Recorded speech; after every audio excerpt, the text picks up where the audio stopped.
Hello everyone, welcome to Naira study hub. मैं नायरा आप लोगों का स्वागत करती हूँ, खैर मकदम करती हूँ, वेलकम करती हूँ अपने YouTube channel Naira study hub पर। यहाँ पर हम लोग देखिए क्या पढ़ेंगे। यहाँ पर हम लोग उर्दू के कुछ इम्पोर्टेंट सवालात पढ़ेंगे जो आपके एग्ज़ाम के लिए यानी आपकी परीक्षा के लिए मोस्ट इम्पॉर्टेंट है।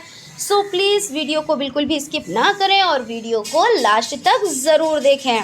और फ्रेंड्स, अगर आप हमारे चैनल पर नए हैं तो चैनल को सब्सक्राइब ज़रूर कर लें और बेल आइकन को भी ज़रूर प्रेस कर दें जिससे आने वाली वीडियोस आप तक पहुंच सके। तो देखिए फ्रेंड्स, हम लोगों ने पहले प्रैक्टिस सेट 1 कंप्लीट किया, उसके बाद प्रैक्टिस सेट 2 के कुछ क्वेश्चंस को कंप्लीट किया। आज हम लोग प्रैक्टिस सेट के जो कुछ क्वेश्चंस बचे हुए थे उनको कंप्लीट करेंगे। उससे पहले कुछ चंद सवालात हम लोग देखेंगे जो वन लाइनर होंगे, यानी कि एक लाइन में उसका जवाब होगा। उसके बाद कुछ क्वेश्चंस हम लोग ऑब्जेक्टिव टाइप, जिसमें 4 ऑप्शन होंगे, उसमें एक आपको चूज़ करना है।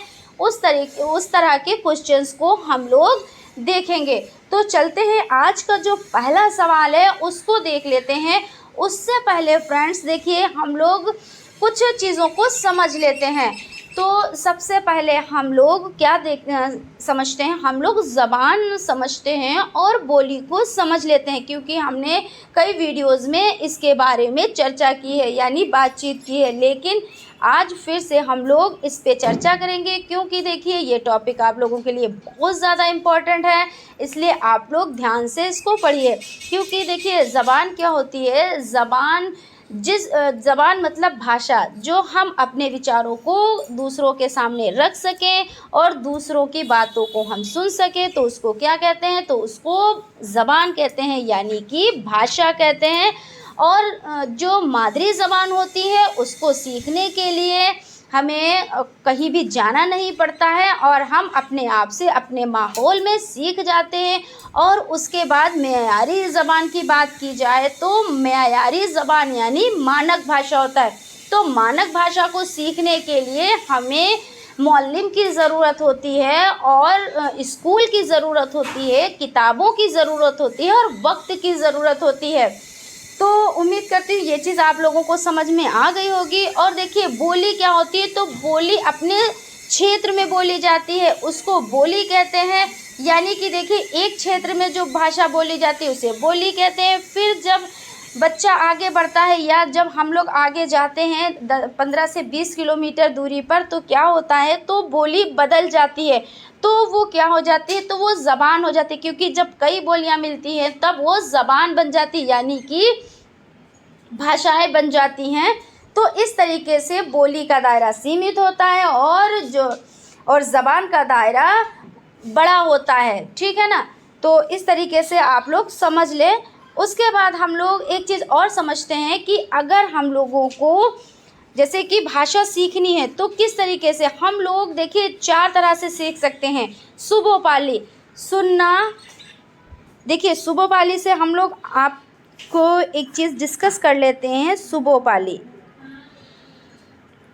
सुबोपाली से देखिए सु से हो जाता है सुनना, बा से हो जाता है बोलना, पा से हो जाता है पढ़ना और ला से हो जाता है लिखना। इन चीज़ों से स्टार्ट होती है। सबसे पहले सुनने से, जब बच्चा सीखता है तो सबसे पहले सुनकर सीखता है, उसके बाद बोलकर सीखता है, उसके बाद पढ़कर सीखता है, उसके बाद लिख कर सीखता है। तो इस तरीके से ये सीरियल वाइज होती है। ये नहीं कि आप पहले बोल दें, उसके बाद लिखना, उसके बाद पढ़ना। ऐसा नहीं है कि चारों चीज़ें बोलनी है, कभी भी बोल सकते हैं, लेकिन ऐसा नहीं है सीरियल वाइज।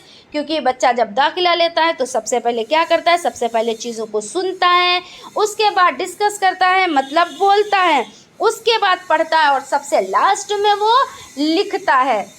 तो चलते हैं, देखते हैं, बीच बीच में इस तरह से डिस्कस करते रहेंगे जिससे चीज़ें ताज़ा होती रहें। और जब चीज़ें ताज़ा होती रहती हैं तो वो माइंड में अपनी जगह बना लेती हैं, ठीक है ना। तो हम लोग पहला जो सवाल है उसको देख लेते हैं। क्या है, तन्हाई व इंतज़ार, शीशों का मसीहा, मौजू सखन, मशहूर नज़में किसकी हैं।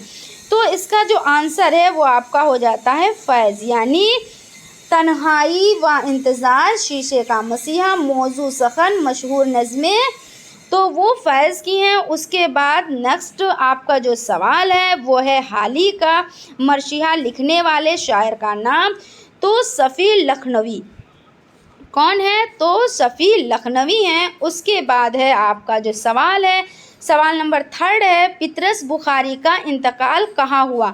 तो पतरस बुखारी का इंतकाल कहाँ हुआ? तो न्यूयॉर्क में हुआ। कहाँ हुआ? तो न्यूयॉर्क में हुआ। किसका? तो पतरस बुखारी का। फिर है आतिश व नासिख का ताल्लुक़ किस दबस्तान से था? तो दबस्तान लखनऊ से था। कहाँ से था? तो लखनऊ से था। उसके बाद दबस्तान मतलब स्कूल। फिर उसके बाद देख लेते हैं, सवाल है मवाज़ना अनीस दुबैर के तख्लीक का यानी तख्लीककार कौन है? तो शिबली नामानी। यानी कौन है? तो शिबली नुमानी है। उसके बाद देख लेते हैं, क्वेश्चन है आपका यानी सवाल है जो आपकी स्क्रीन पर नेक्स्ट सवाल है, तो वो बाग व बहार किसकी किताब है? तो बाग व बहार मीर अमन दहलवी की है। किसकी है बाग व बहार? तो मीर अमन दहलवी की है। उर्दू के पहले नावल निगार कौन है? तो उर्दू के पहले नावल निगार आपके कौन है? तो नज़ीर अहमद है। कौन है उर्दू के पहले नावल निगार? तो नज़ीर अहमद है। मोस्ट इम्पॉर्टेंट क्वेश्चन है, आप लोग बहुत अच्छे से याद रखिएगा। उसके बाद देख लेते हैं, क्वेश्चन है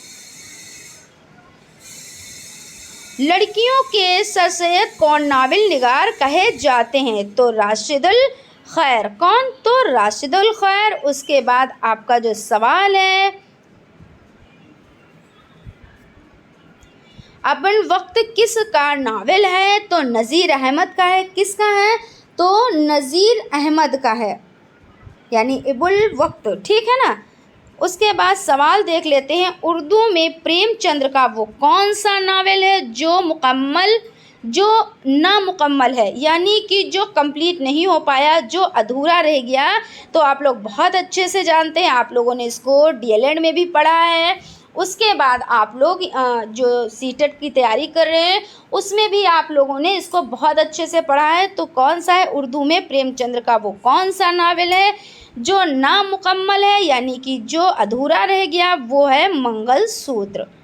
उसके बाद क्वेश्चन है आपका, किस मजनबी को लखनऊ की तहजीबी तारीख कहा जाता है? तो किसको कहा जाता है देख लेते हैं, तो शहरुल बयान को कहा जाता है।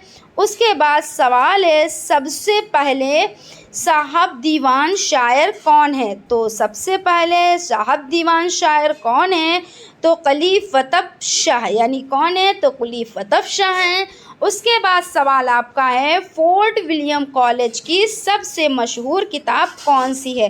तो फोर्ट विलियम कॉलेज की सबसे मशहूर जो किताब है वो आपकी हो जाती है बाग व बहार।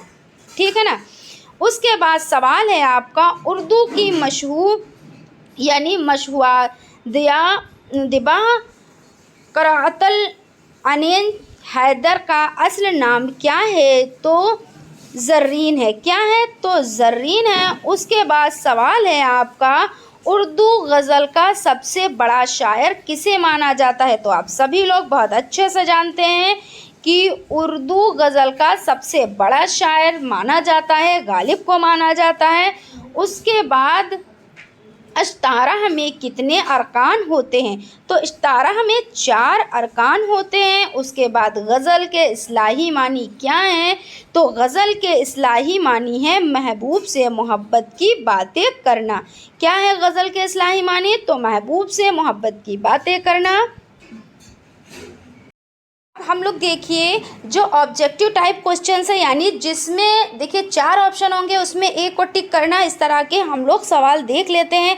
तो सबसे पहले देखिए जो सवाल है वो है, अंजुमन तुर्की पसंद तहरीर की पहली कॉन्फ्रेंस कब हुई? तो कब हुई इसमें देख लेते हैं, 1930 ईस्वी में हुई, 1931 ईस्वी में हुई, 1938 ईस्वी में हुई या 1936 ईस्वी में हुई? तो इसका जो सही जवाब है वो आपका 1936, यानी कि जो आपका 4 ऑप्शन है वो आपका राइट हो जाता है। उसके बाद देख लेते हैं जो आज की सीरीज़ का सेकंड क्वेश्चन इस टॉपिक वाला है, जैसे कि जो आपका वस्तुनिष्ठ यानी ऑब्जेक्टिव टाइप का सेकंड क्वेश्चन है उसको देख लेते हैं। तो देखते हैं, उर्दू का साहिब दीवान शायर कौन कहा जाता है। तो इसमें देखते हैं कौन कहा जाता है। तो इसमें आपका जो थर्ड ऑप्शन है कुली कुतुब शाह, उनको उर्दू का क्या कहा जाता है, तो उनको उर्दू का साहिब दीवान शायर कहा जाता है। अभी हम लोगों ने देखिए सीरीज़ में पढ़ा था इस सवाल को। उसके बाद सवाल है किताब का शफ़ अल हक़ाक़ का मौजू क्या है। तो इसमें देख लेते हैं इसमें मौजू क्या है।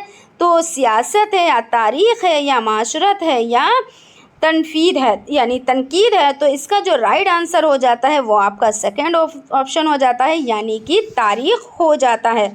उसके बाद हम लोग देखते हैं अगला सवाल है, चमन में क्या गया गोया बोश्ता खिल गया, बुलबुलें सुन के मरे नाले गज़ल क्या हो गया रवां हो गए, यानी देखिए खमा हो गए। क्या हुआ कि चमन में क्या गया गोया बोस्ता खिल गया, बुलबुलें सुन के मरे नाले गज़ल खमा हो गए। इस शेर में कौन सी सिफत है। तो इस शेर में कौन सी सिफत है ये देखना है। तो इसमें तज़ामिल आरफाना है, तज़ामिल आरफाना है, इसलिए आपका सेकंड ऑप्शन राइट हो जाता है। उसके बाद चलते हैं अगले सवाल की तरफ। खुदी की कर बुलंद इतना कि हर तकदीर से पहले खुदा बंदे से खुद पूछे बता तेरी रज़ा क्या है। तो ये शेर किसका शेर है, यानी ये जो है ये जो शेर है ये किस शायर का शेर है। तो इसमें आपका है शाद है, मीर का है, इकबाल का है या हाली का है। तो ये आपका हो जाता है थर्ड ऑप्शन, यानी कि इकबाल का है, इसलिए third option is the right answer. उसके बाद देखते हैं क्वेश्चन है, वो शायर जिसमें शायरान यानी देखिए शायरापन यानी अपना तख्लीस इस्तेमाल करता है, यानी कि सवाल है वो शायर जिसमें शायर अपना तखल्लुस इस्तेमाल करता है। तो इसमें जो राइट आंसर हो जाता है वो आपका हो जाता है मुक्ता, मुक्ता में अपना तखल्लुस इस्तेमाल करता है। उसके बाद आपका सवाल है कलीम किरदार किस नावल का है। तो इसमें देखिए उमराव जान अदा का है या इब्नुल वक्त का है या तोबता अलसूह का है या गबन का है। तो इसका जो राइट आंसर हो जाता है वो आपका थर्ड ऑप्शन हो जाता है, यानी तोबता अलसूह का है। उसके बाद क्वेश्चन है आपका फोर्ट विलियम कॉलेज कब कायम हुआ। तो देखिए फोर्ट विलियम कॉलेज कब कायम हुआ, तो 1800 में। तो इसका जो आपका राइट आंसर वो आपका थर्ड ऑप्शन हो जाता है, यानी कि 1800 ईस्वी में हुआ। उसके बाद आज का जो सवाल है यानी लास्ट सेकंड है वो है आपका